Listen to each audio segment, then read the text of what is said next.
Welcome to Nation Info Hub. हम इंसानों के बदन में अलग अलग बॉडी पार्ट्स है और अलग अलग ऑर्गन्स है जिसका अलग अलग काम है। जैसे कि दिमाग का काम है कि पूरी बॉडी में इंफॉर्मेशन भेजना और बताना, जैसे कि कहीं पे चोट लगा है तो बताना कि हाँ चोट लगा है, दर्द का एहसास का बताना। वैसे ही एक बहुत ही ज़रूरी चीज़ है, वो है दिल। दिल का काम है कि पूरे बदन में खून को सर्कुलेट करना, पूरे बदन में खून को भेजना। इसी तरह हमारे कॉन्स्टिट्यूशन में अलग अलग आर्टिकल्स हैं और उनका अलग अलग इंपॉर्टेंस है। जैसे कि आर्टिकल 14 में आपको दिया गया है right to equality, equality before law, equal protection before law. Article 15 में आपको नस्ल के आधार पर, जाति के आधार पर, अलग अलग चीज़ों के आधार पर दिया गया है कि आपको कैसे डिस्क्रिमिनेशन से बचाया जाए। इसी हिसाब से है आर्टिकल 21। आर्टिकल 21 जो है, एक तौर पर हम कह सकते हैं कि इंडियन कॉन्स्टिट्यूशन का दिल है, जिसके बिना आप चल नहीं सकते हैं, आपका काम चल नहीं सकता। अगर हमारे बदन में खून सर्कुलेट नहीं हो, खून अलग अलग हिस्सों में नहीं जाए, तो हमारा बॉडी काम नहीं करेगा। वैसे ही है इंडियन कॉन्स्टिट्यूशन का आर्टिकल 21। तो आज हम इस वीडियो में आपको समझाने की कोशिश करेंगे आर्टिकल 21। और आर्टिकल 21 एक ऐसा है कि उसको वाइड इंटरप्रिटेशन है, उसको अलग अलग तरीके से इंटरप्रेट किया जा सकता है, क्योंकि उसका स्कोप जो है बहुत ज़्यादा है। वो अलग अलग आर्टिकल के साथ मिलकर देखा जाता है, उसके अलग अलग एस्पेक्ट्स हैं आर्टिकल 21 के। और आर्टिकल 21 अपने आप में एक बहुत अहमियत रखता है, अपने आप में एक बहुत इंपॉर्टेंस रखता है। तो आज हम आपको समझाने की कोशिश करेंगे आर्टिकल 21। अगर आपने अभी तक हमारे चैनल नेशन इन्फो हब को सब्सक्राइब नहीं किया है तो जल्दी से जल्दी सब्सक्राइब करें और इसको लोगों तक शेयर करें, क्योंकि हम आपके लिए लेके आते हैं हर हफ्ते हिंदुस्तान का कानून सबके लिए या इंडियन लॉ फॉर ऑल। उसी के तहत हम कॉन्स्टिट्यूशन पढ़ रहे हैं और ये कॉन्स्टिट्यूशन का आज आर्टिकल 21 चल रहा है।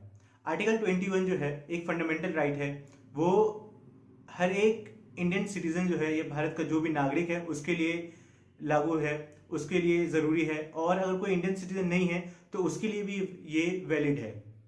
आर्टिकल 21 के दो एक्सपेक्ट हैं, उसके दो हिस्से हैं। एक है राइट टू लाइफ और एक है राइट टू पर्सनल लिबर्टी। अब ये क्या है हम आपको चलिए बताते हैं। तो सबसे पहले आता है राइट टू लाइफ। अब राइट टू लाइफ से क्या मकसद है, जिंदा रहने के अधिकार से क्या मतलब है। हर एक सिटीजन जो है इंडिया का, उसको right to life, security and privacy दिया गया है कि उसको अधिकार है कि वो अपनी ज़िंदगी जी सके, अपनी ज़िंदगी सुरक्षित रह के जी सके और अच्छी तरीके से जी सके। अगर हम आर्टिकल 21 देखें तो आर्टिकल 21 फंडामेंटल राइट्स है और उसी के तहत में जो ये राइट टू लाइफ दिया गया है उसमें साफ साफ बोला गया है कि अगर एक इंसान के पास जिंदा रहने का अधिकार नहीं है तो उसको कोई अधिकार ही नहीं है। और अधिकार किसको दिया जाता है, ह्यूमन राइट्स किसको दिया जाता है, जो कि एक लिविंग बींग से जो जिंदा इंसान है उसके लिए दिया जाता है। अगर हम आर्टिकल 21 का वाइड इंटरप्रिटेशन देखें कॉन्स्टिट्यूशन ऑफ इंडिया के तहत से, तो ये इसका अलग ही कीमत है, एक अलग ही मूल्य है इसका। क्योंकि जब तक आपको जिंदा रहने का अधिकार नहीं दिया जाएगा तो आप जिंदा कैसे रहेंगे। तो हमारा कॉन्स्टिट्यूशन सबसे ज़रूरी चीज़ जो मेंशन करता है अपने इसमें बुक में, कॉन्स्टिट्यूशन बुक में सबसे ज़रूरी चीज़ जो मेंशन की गई है वो है राइट टू लाइफ, कि इंसान को कैसे सुरक्षित रखा, कैसे प्रोटेक्शन के साथ उसको ज़िंदगी जीने का अधिकार दिया जाए, कैसे उसको बताया जाए कि हाँ आपको जीने का अधिकार है। अब जिंदा रहने के लिए क्या चीज़ें ज़रूरी है, तो जिंदा रहने के लिए जो चीज़ ज़रूरी है उसमें है रोटी, कपड़ा, मकान। अगर आपके पास खाना नहीं है, आपके पास कपड़े नहीं है, आपके पास मकान नहीं है, तो आप सही तरीके से अपनी ज़िंदगी एक मीनिंगफुल तरीके से नहीं जी सकते हैं। लेकिन वहीं अगर आपको मीनिंगफुल ज़िंदगी जीना है तो सुप्रीम कोर्ट जो है अलग अलग इंटरप्रिटेशंस में साफ साफ बोलता है कि आपको जो बेसिक नेसेसिटीज़ है, जो बेसिक चीज़ है, जो कम से कम चीज़ें आपको मिलनी चाहिए, मुहैया करानी जानी चाहिए, उसमें है सबसे पहले रोटी, कपड़ा, फिर मकान। अगर आपके सर के नीचे एक छत है और उसमें आप रह पा रहे हैं, आपके पास ज़रूरी सामान है और खाने के लिए है, तो आपको ये राइट टू लाइफ के अधिकार में मिलता है। इंडियन कॉन्स्टिट्यूशन के आर्टिकल 21 को सुप्रीम कोर्ट ने अलग अलग तरीके से इंटरप्रेट किया है अलग अलग केसेस में। इसी में एक इंपॉर्टेंट केस जो आ जाता है वो है Khadag Singh versus state of UP. अब इसमें एक बात जो है, जो हमने सबसे पहले बोला वो ये था कि राइट टू लाइफ, जिंदा रहने का अधिकार या जीवन का अधिकार, ये क्या है, इससे हम क्या समझते हैं।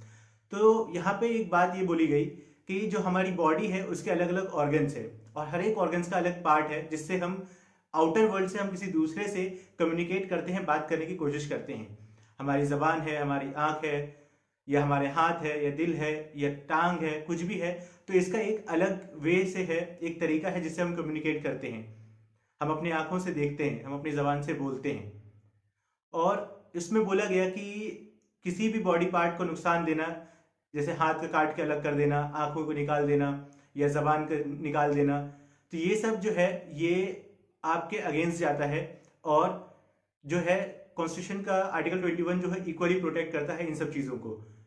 तो Khadag Singh versus state of UP में कोर्ट ने ये फैसला दिया, ये बोला कि राइट टू लाइफ आपके पास है, बट राइट टू लाइफ जो है आपके पास एक फंडामेंटल राइट के तौर पे है, लेकिन राइट टू प्राइवेसी जो है वो आपका फंडामेंटल राइट नहीं है। तो ये केस है Khadag Singh versus state of Uttar Pradesh. Article 21 का दूसरा एक्सपेक्ट जो है वो है पर्सनल लिबर्टी का। इसमें साफ साफ बोला गया है, no person shall be deprived of personal liberty according to the procedure establish by law. इसका मतलब है कि किसी भी इंसान को पर्सनल लिबर्टी जो है उससे दूर नहीं किया जा सकता, उससे छीना नहीं जा सकता है, जैसा कि लॉ ने बोला गया है, लॉ में बोला गया है। अब जो है वो एक ज़रूरी बात यहाँ पे आती है, वो है ये है कि लॉ क्या है या हम लॉ को कैसे इंटरप्रेट करते हैं, उसको कैसे समझते हैं। तो सुप्रीम कोर्ट को जो है हमारे देश में कॉन्स्टिट्यूशन का प्रोटेक्टर बताया गया है। मतलब सुप्रीम कोर्ट जो है हमारे कॉन्स्टिट्यूशन का प्रोटेक्ट करता है और उसको इंटरप्रेट करता है, उसको बताता है कि उसमें क्या तरीका है। इसी के तहत सुप्रीम कोर्ट जो है कई सारे रिट्स और ऑर्डर पास करता है ताकि हमारा जो फंडामेंटल राइट है, जो हम लोग को फंडामेंटल राइट हमारे कॉन्स्टिट्यूशन ने प्रोवाइड किया है, उसको छीना ना जा सके और उसको अच्छी तरीके से इम्प्लीमेंट किया जा सके, जिससे कि हम आम जनता जो है वो फायदा उठा सके और उससे अपनी जिंदगी को गुजर बसर कर सके। तो सुप्रीम कोर्ट को जो है कॉन्स्टिट्यूशन का प्रोटेक्टर बताया गया है और वो प्रोटेक्टर है भी, क्योंकि अलग अलग केस में हम देखते हैं सुप्रीम कोर्ट साफ साफ बोलता है कि अंडर आर्टिकल 19 और अंडर आर्टिकल 15 और अंडर आर्टिकल 21 हम ये फैसला दे रहे हैं और इसमें ये बोला गया है। या अगर आपका कोई अधिकार छीना जा रहा है तो सुप्रीम कोर्ट आपको साफ साफ बोलता है कि आप या तो हाई कोर्ट में जाकर या आप सुप्रीम कोर्ट में आकर अपने अधिकार को बचा सकते हैं और अपने अधिकार के लिए मांग कर सकते हैं। राइट टू कॉन्स्टिट्यूशनल रेमेडीज जो है वो भी एक फंडामेंटल राइट है और इसी के तहत सुप्रीम कोर्ट के पास एक रिस्पॉन्सिबिलिटी आ जाती है, जिम्मेदारी आ जाती है कि वो अलग अलग जुडिशियल रिव्यू करे और जो रिट्स है ऑर्डर्स पास करके सिटीजन्स का जो फंडामेंटल राइट्स है उसको प्रोटेक्ट करे।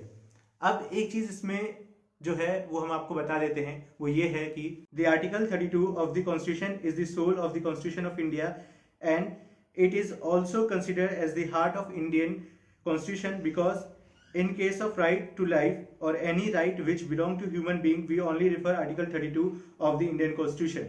Constitution of India जो है वो सबसे ज़्यादा वैल्यूएबल लॉ है। इंडिया में अगर कोई सबसे ज़्यादा कीमती लॉ है तो वो है कॉन्स्टिट्यूशन ऑफ इंडिया।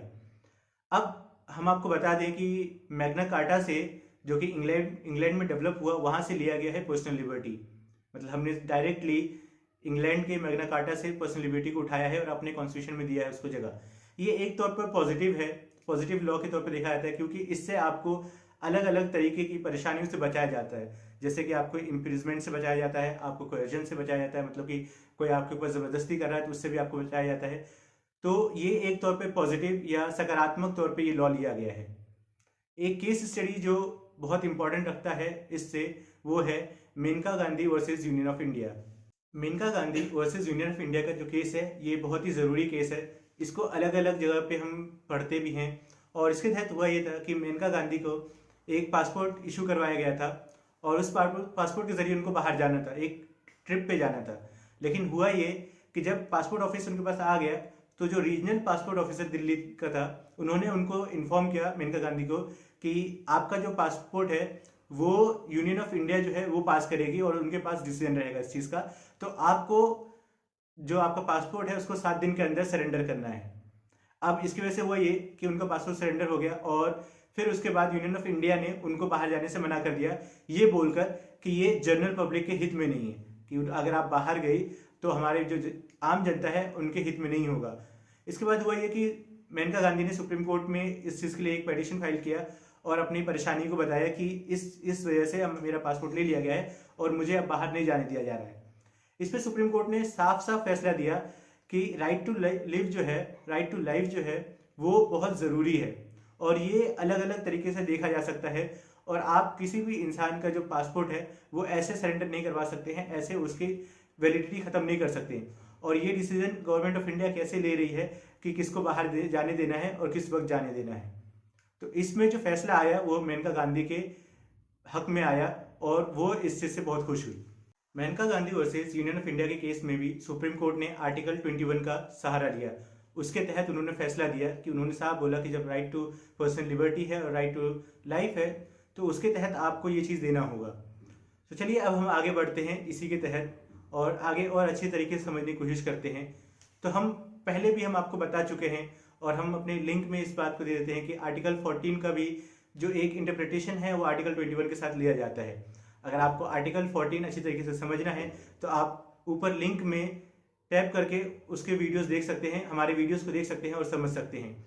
आर्टिकल 21 को भी राइट टू इक्वालिटी और इक्वल प्रोटेक्शन बिफोर लॉ के तहत देखा जाता है और इसमें साफ साफ बोला गया है कि जब इंसान को इक्वलिटी होगी लॉ के सामने और उसको प्रोटेक्शन मिलेगा तो हम उसको डिग्निटी के साथ जीने का अधिकार दे सकते हैं। तो ये था आर्टिकल 21 का इंट्रोडक्शन, जिसमें हमने आपको बताया राइट टू लाइफ और राइट टू पर्सनल लिबर्टी के बारे में और उसके बाद हमने बताया कि आर्टिकल 21 को किसके साथ इंटरप्रेट किया जाता है। आर्टिकल 21 को आर्टिकल 14 के साथ भी इंटरप्रेट किया जा सकता है क्योंकि उसी से डेरिवेशन आता है, उसी से डिराइव होकर आगे ये पहुंचता है। तो चलिए हम एक काम करते हैं, इस वीडियो को यहीं पे करते हैं एंड, और हम एक बात आपको बता देते हैं कि आर्टिकल 21 जो है थोड़ा लंबा होने वाला है क्योंकि इसका हमने शुरुआत में आपको बोला कि बहुत ज़्यादा इंटरप्रिटेशन है, अलग अलग तरीके से देखा जा सकता है। जैसे कि आपके लिए बोला जाता है कि इन्वायरमेंट के लिए देखा जा सकता है, आपके हेल्थ के तौर पे देखा जा सकता है, एजुकेशन के तौर पे देखा जा सकता है और भी बहुत सारे इसके एक्सपेक्ट हैं जो कि हम आगे वीडियोस में आपको बताएंगे।